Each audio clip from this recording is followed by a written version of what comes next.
परीक्षा winner education platform पर आपका स्वागत है। इस वीडियो में हम डिस्कस करेंगे 16-17 सितंबर के करंट अफेयर्स और आपके साथ मैं हूं सचिन कुमार। कल 16 सितंबर था और मैं कल करंट अफेयर का वीडियो किसी वजह से नहीं डाल पाया, तो आज की इस वीडियो में 16 और 17 सितंबर दोनों डेज के करंट अफेयर कवर कर रहा हूँ। हालांकि कभी कभार ऐसा होता है कि वीडियो नहीं आ पाती। तो आवर फर्स्ट क्वेश्चन इज कि यूट्यूब टिकटॉक के जैसा एक सोशल मीडिया प्लेटफॉर्म लॉन्च करने जा रहा है कि छोटी छोटी वीडियो आप उसके ऊपर डाल सकते हैं, तो उस प्लेटफॉर्म का नाम यूट्यूब ने क्या रखा है? तो ऑप्शन आपके पास YouTube talk, YouTube shorts, YouTube chance या यूट्यूब कैरियर। तो our answer is YouTube shorts. इसके ऊपर आप टिकटॉक के जैसे छोटे छोटे वीडियो डाल सकते हैं, 15 सेकंड से लेकर के 60 सेकंड तक के।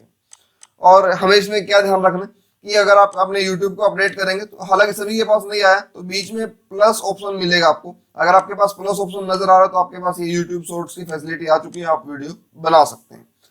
नेक्स्ट, एशियन विकास बैंक ने भारत की जीडीपी दर का क्या अनुमान लगाया? पहले तो ये वर्ड समझ लो, जीडीपी क्या होता है, मैं कई बार समझा चुका हूँ। तो जो नए स्टूडेंट है उनके लिए कि मान के चलिए हमारे देश की बाउंड्री है। अब हम यहाँ इकोनॉमिक्स पढ़ रहे हैं, तो बाउंड्री के अंदर कैसे भी बना सकते हैं, हमें मेन कॉन्सेप्ट समझ आना चाहिए कि हमारे देश की बाउंड्री है। इस बाउंड्री के अंदर जितना भी प्रोडक्शन होता है, जितनी भी सेवाएं दी जाती है, तो उन सभी की मॉनेटरी वैल्यू यानी कि पैसों में उनकी वैल्यू जोड़ दें तो वो देश की जीडीपी बन जाती है। ये मैटर नहीं करता ये देश के नागरिक कर रहे हैं या विदेशी नागरिक कर रहे हैं काम को, कोई मर्जी करिए, लेकिन देश की बाउंड्री के अंदर होना चाहिए, क्योंकि इसका नाम ही क्या है? जीडीपी का meaning gross domestic product. Domestic का मतलब घरेलू उत्पाद जो है, तो घरेलू उत्पाद किसी के भी द्वारा बनाए गए हों वो सारे जीडीपी के अंदर काउंट होते हैं।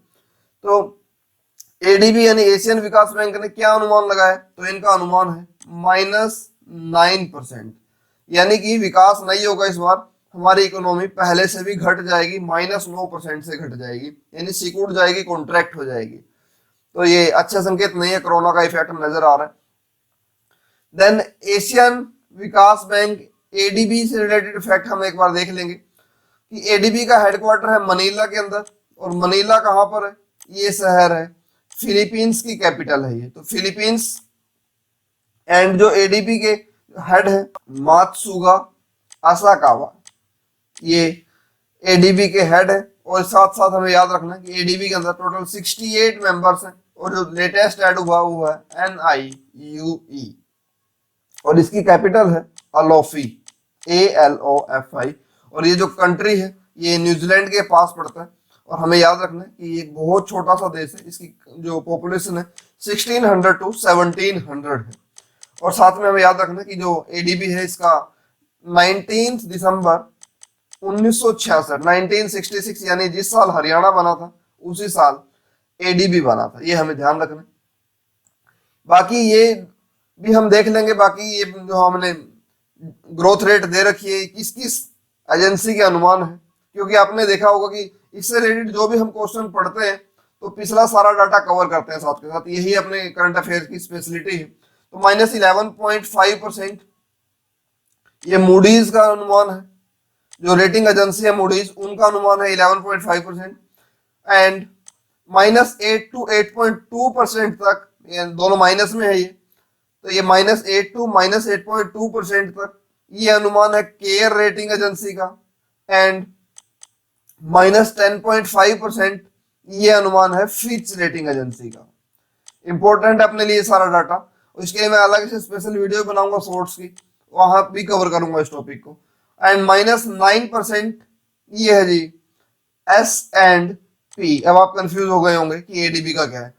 एडीबी का अनुमान भी -9% है, और S&P standard and poor rating agency जो है उनका भी -9% है। नेक्स्ट, गरिमा नामक योजना 21 राज्य सरकार के द्वारा शुरू की गई। तो गरिमा योजना एक गरीबों से रिलेट है, और यहाँ जो सैनिटेशन से रिलेटेड है, जो साफ सफाई से छोटे कर्मचारी जो है उनके लिए है, ये गरीब जनता के लिए है। इसमें लोगों का इंश्योरेंस किया जाएगा, ये बीमा किया जाएगा।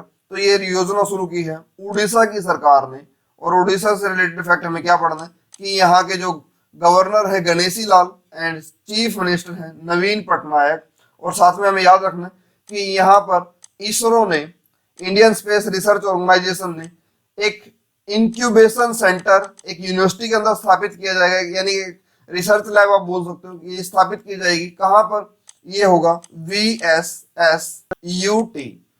तो इसका मीनिंग क्या है, वीर सुरेंद्र साई यूनिवर्सिटी, और ये उड़ीसा के अंदर है। इसके अंदर क्या क्या करेगा इसरो कि 50 लाख रुपए तक की फाइनेंशियल सपोर्ट प्रोवाइड करेगा, और टेक्निकल सपोर्ट भी प्रोवाइड यहाँ इसरो ही करेगा। और इसके अलावा हम और क्या पढ़ सकते हैं, यहाँ एक ड्रग पार्क स्थापित किया जा रहा है उड़ीसा के अंदर, और व्हीलर आइलैंड का नाम बदल करके अब्दुल कलाम आइलैंड किया गया है, ये भी हमें नहीं भूलना। गरिमा स्कीम भी इसी राज्य की है। नेक्स्ट, वैली बैंड नामक गैजेट को इनमें से किस संस्थान ने लॉन्च किया है, तो ये फिजिकल डिस्टेंस से रिलेटेड, जैसे गवर्नमेंट बार बार बोलती है कि सोशल डिस्टेंसिंग का पालन करिए, तो ये आपकी सोशल डिस्टेंसिंग को मेंटेन करने में आपकी हेल्प करेगा। ये वॉच टाइप है, एक बैंड है, वैली बैंड जिसको कहा है इसने, इसको लॉन्च किया है IIM कोझिकोड, और ये कहां पर है, केरला के अंदर। बाकी ये भी देख लेते हैं ये किस वजह से न्यूज में, IIT Mumbai, IIT Delhi and Jadavpur university. IIT Mumbai ने एक एप्लीकेशन लॉन्च की थी जिसको हम बोलते हैं एयर स्कैनर। एयर स्कैनर जो काम करता है वो सेम वही काम करता है जो काम कैम स्कैनर करता था। अब आपने कैम स्कैनर सभी ने यूज किया होगा, तो ये पेजेस की स्कैनिंग का काम करते थे, क्योंकि कैम स्कैनर को बैन कर दिया गया, एक चाइनीज एप्लीकेशन थी। IIT दिल्ली, इन्होंने एक उपकरण या एक मशीन बनाई है जिसको बोलते हैं चक्राव इनोवेशन। तो इसका काम क्या है, ये कंटेमिनेट करता है N95 मास्क को। ये कंटेमिनेट मीनिंग क्या होता है, इसका मीनिंग है कीटाणु रहित करता है, 10 बार कीटाणु रहित किया जा सकता है। और जादवपुर यूनिवर्सिटी ने बनाया है इलेक्ट्रॉनिक मास्क, ई मास्क। तो ये सारे फैक्ट्स अपने क्लियर होने चाहिए। मुझे लगता है आपको वीडियो पसंद आ रही है, अगर पसंद आ रही है तो प्लीज लाइक अभी करिए वीडियो को। नेक्स्ट, ऑक्सीजन वाहक वाहनों का एम्बुलेंस का दर्जा किस राज्य या केंद्र शासित प्रदेश ने दिया है, तो ये राज्य है महाराष्ट्र। उद्धव ठाकरे यहाँ के मुख्यमंत्री हैं और भगत सिंह कोश्यारी यहाँ गवर्नर है। और याद रखिए यहाँ पर एक शहर है मुंबई। अब मुंबई पहला शहर बना जहां फीमेल आइकन यूज होते हैं। और इसके साथ साथ महाराष्ट्र ने अभी एक जॉब पोर्टल भी लॉन्च किया था जिसको हम बोलते हैं महा जॉब पोर्टल। और डिजिटल क्लासरूम सर्विस भी गूगल के साथ मिलकर महाराष्ट्र सरकार ने शुरू की है।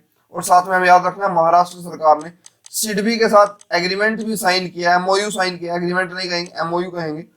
एग्रीमेंट और MOU में क्या डिफरेंस होता है कि MOU से अगर दोनों सहमत नहीं हो बाद में तो पीछे हटा जा सकता है, लेकिन एग्रीमेंट एक लीगल एग्रीमेंट बन जाता है।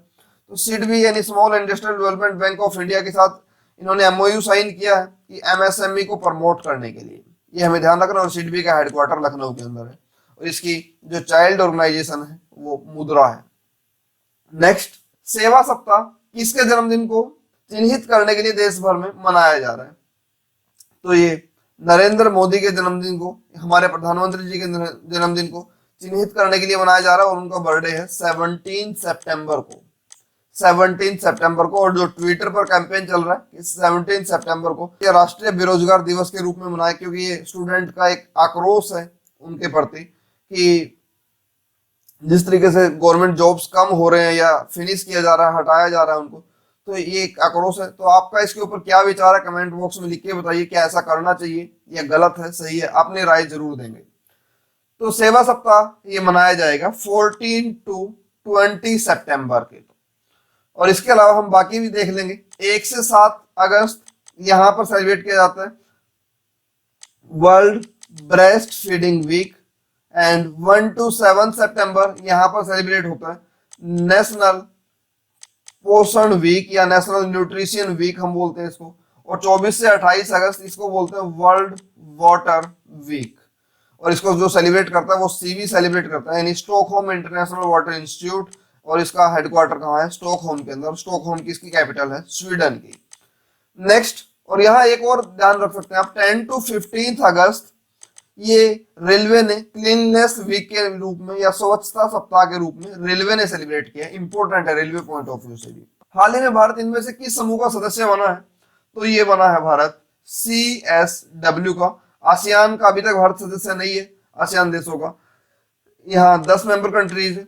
G7 इसका भी अभी सदस्य नहीं है Bharat. OPEC organisation of petroleum exporting countries, इसका भी भारत अभी सदस्य नहीं है, अभी सदस्य बना है Bharat commission on status of women यानी CSW का। और ये किसकी बॉडी है? ये इकोनॉमिक एंड सोशल काउंसिल इकोसॉक, ये मैं लिख देता हूँ यहाँ, इकोनॉमिक एंड सोशल काउंसिल इकोसॉक, इसकी ये बॉडी है।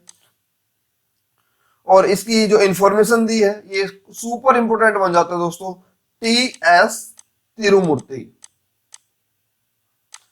ये भारत के परमानेंट रिप्रेजेंटेटिव है यूएन के अंदर। फिर से सुन लेंगे, भारत के परमानेंट रिप्रेजेंटेटिव है यूएन के अंदर। भारत परमानेंट रिप्रेजेंटेटिव नहीं है यूएन के अंदर, भारत के परमानेंट रिप्रेजेंटेटिव यूएन के अंदर TS तिरुमूर्ति है। और इसका सदस्य बना है भारत 4 साल के लिए, 2021 से लेकर के 2025 तक। और इसके साथ साथ हमें और क्या ध्यान रखना है कि भारत यूएन का अभी नॉन परमानेंट मेंबर भी बन गया है। कब से?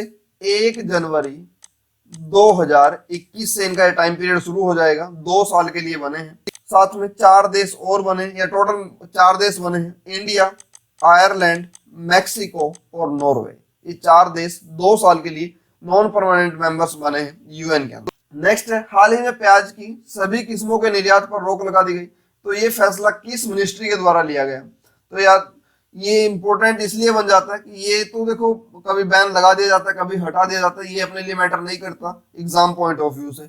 लेकिन ये कौन सी मिनिस्ट्री इस डिसीजन को लेती है ये अपने लिए इंपॉर्टेंट हो जाता है। तो याद रखिए ये मिनिस्ट्री है पीयूष गोयल की मिनिस्ट्री, यानी कि इस मंत्रालय के जो मिनिस्टर हैं वो पीयूष गोयल है। अब आप यहाँ से समझ जाना चाहिए इनमें से कौन सी मिनिस्ट्री पीयूष गोयल के साथ है। क्या पीयूष गोयल फाइनेंस मिनिस्टर है? नहीं। निर्मला सीतारमन है। होम मिनिस्टर है? जी नहीं, अमित शाह है। फाइनेंस मिनिस्टर मैंने 2 बार लिख दिए, ये हटा देंगे। कॉमर्स मिनिस्टर हमारे पीयूष गोयल है। Commerce and industry ministry Piyush Goyal के साथ है। और साथ में याद रखना रेलवे मिनिस्ट्री भी इन्हीं के पास है। नेक्स्ट, वर्ल्ड बैंक में कार्यकारी निदेशक या एग्जीक्यूटिव डायरेक्टर के रूप में किसे अपॉइंट किया है? तो ये है राजेश खुल्लर। इनको वॉशिंगटन डीसी भेज दिया गया। अभी तक ये कहाँ थे? ये होते थे मनोहर लाल खट्टर के प्रिंसिपल सेक्रेटरी। और मनोहर लाल खट्टर कौन है? ये हरियाणा के मुख्यमंत्री हैं, उनके प्रिंसिपल सेक्रेटरी होते थे। अब ये बन जाएंगे executive director in world bank और ये वॉशिंगटन डीसी चले जाएंगे। और इसके साथ साथ हमें एक ध्यान रखना है कि जो राजेश खुल्लर है टोटल 4 देशों का रिप्रेजेंटेशन करेंगे, इंडिया, बांग्लादेश, भूटान और श्रीलंका। इन 4 देशों का रिप्रेजेंटेटिव ये करेंगे राजेश खुल्लर। और साथ में समीर कुमार खरे, ये कौन है? जैसे एडी यहाँ वर्ल्ड बैंक के अंदर राजेश खुल्लर को एग्जीक्यूटिव डायरेक्टर बनाया गया है, तो समीर कुमार खरे को एडीबी के अंदर एग्जीक्यूटिव डायरेक्टर बनाया है भारत ने। और एडीबी से रिलेटेड फैक्ट मैं आपको पढ़ा चुका हूं। वो से ये वर्ल्ड बैंक से रिलेटेड देख लेंगे कि वर्ल्ड बैंक के जो हेडक्वार्टर है वो वॉशिंगटन डीसी में। डेविड मेलपस, कोई मलपास बोलता है, कोई मेलपस बोलता है, हमें याद होना चाहिए डेविड मेलपस, ये यहाँ के हेड है। और 1945 के अंदर वर्ल्ड बैंक बना था। साथ में ये बाकी अपॉइंटमेंट भी देख लेंगे। अशोक लवासा, ये एडीबी के अंदर वाइस प्रेसिडेंट बने हैं। एंड अरुण श्रीनिवास, ये बिजनेस हेड बने हैं फेसबुक के अंदर। ओजोन परत से रिलेटेड हमने एक अंतरराष्ट्रीय दिवस सेलिब्रेट किया है कि इसके प्रिजर्वेशन के लिए। तो ये कब सेलिब्रेट किया जाता है? तो 16 सितंबर को सेलिब्रेट करते हैं हम। और इस बार की थीम थी जीवन के लिए ओजोन, यानी लाइफ फॉर ओजोन। और हमने इसको 1995 से सेलिब्रेट करना शुरू किया था। इसकी इंपॉर्टेंस क्या है? ये हमें अल्ट्रावायलेट रेज से बचाता है। जो ऊपर से अल्ट्रावायलेट रेज आती है, ये पराबैंगनी किरणें आती हैं, उनसे हमारी रक्षा करता है, उनसे हमें बचाता है।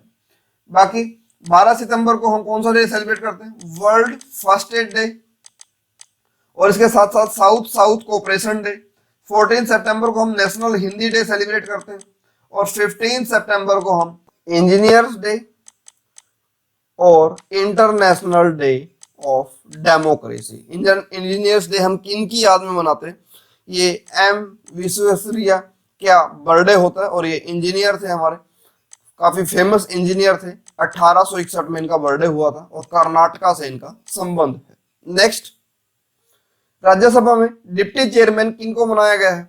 तो ये बने हैं हरिवंश नारायण सिंह पहले भी यही थे, री अपॉइंट हुए, री इलेक्ट हुए हैं ये।